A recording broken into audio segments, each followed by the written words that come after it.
Welcome in everybody to this week's edition of Valpo Basketball Weekly, brought to you by Lakeshore Bone and Joint Institute. Brandon Vickery with you. Glad to be joined via Zoom by the head coach of the Valpo men's basketball program, Matt Loddick. Well, a lot of excitement to talk about, Coach, after yesterday's win over top 25 Drake, and really the whole weekend. Hung with them on Saturday, bounced back from that heartbreaking loss, and then not only beat them, but did so in lopsided fashion really on Sunday. Just what are your thoughts on the way the team played over the course of the big weekend?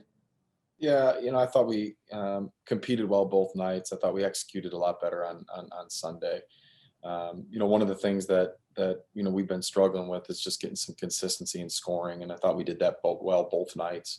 I thought our defense, especially there in the second half of the Saturday game, just wasn't very good. We messed up on a lot of assignments, and so guys took coaching. It's really hard. You play those back-to-backs, especially when you have an early afternoon game. There's just not a lot of time to spend with the guys to kind of correct some stuff. But thought they took coaching well, and were able to go out and implement a game plan second day in a row. And who knows?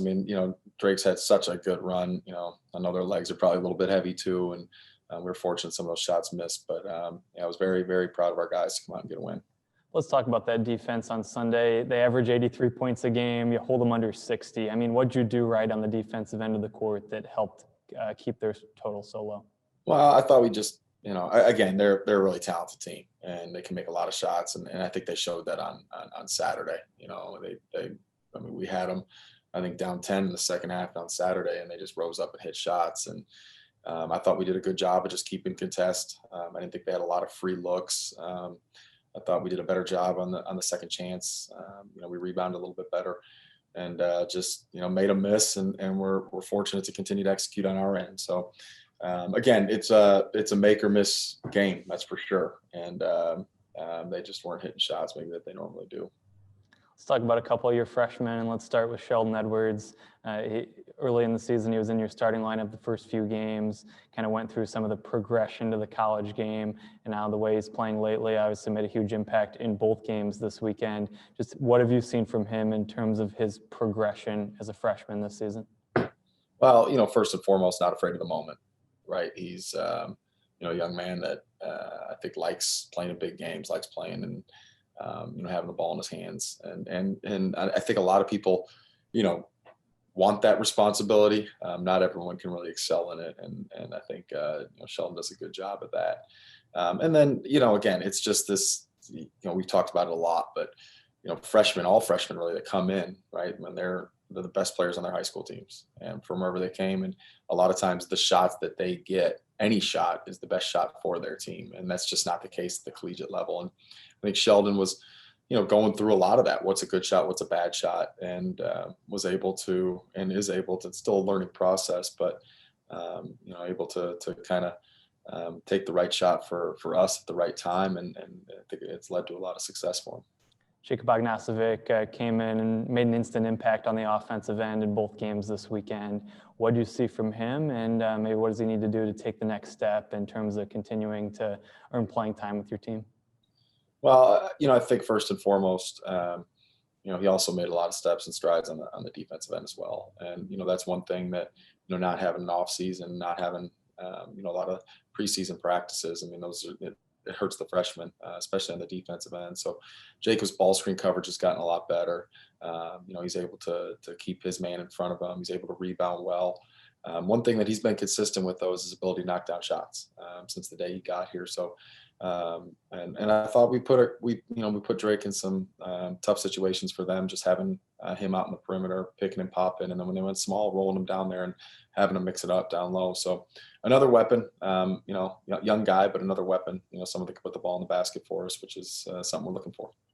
Unfortunately, not a lot of time to bask in the glory of a big win on Sunday, as you have another quick turnaround with a game on Wednesday.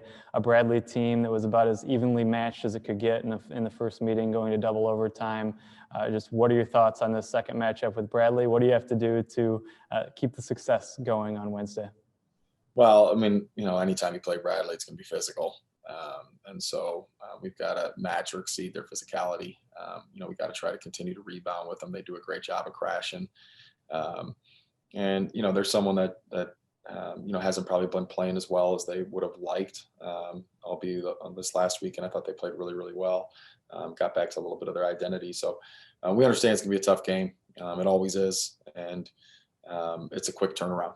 Fortunately, it's a quick turnaround for both teams. And I'm on here already, not really able to enjoy much of the Super Bowl, looking at film and trying to move forward. It's just kind of the nature of the year. I think we're heading up into another stretch where we're 6 games in 12 days, which is a lot. But again, it's just what we've got, and we've got to move forward. Just to follow up on that a little bit, I mean, how are you holding up in terms of all the games being played, and just how has the stretch gone as far as trying to fit this many games in a short period of time? Yeah, I mean, it's not easy. It's right now we're in a prep and rest mode and then play. And in a lot of ways, we feel kind of like an NBA team. I just feel like we're playing that frequently, which is different than what we're used to. But again, we feel blessed every time we're able to take the floor. I mean, we've had so many shutdowns, and so now we're able to play some games, and I know our guys like it, and it's different, but it's fun, and we'll take it for sure. There he is, the head coach of the Valpo men's basketball program, Matt Loddick. Once again, Valpo in action on Wednesday night at 6 o'clock against Bradley. For all the latest in Valpo athletics, you can check out Valpo Athletics on social media or visit valpoathletics.com. Once again, this has been Valpo Basketball Weekly, and it's brought to you by Lakeshore Bone and Joint Institute.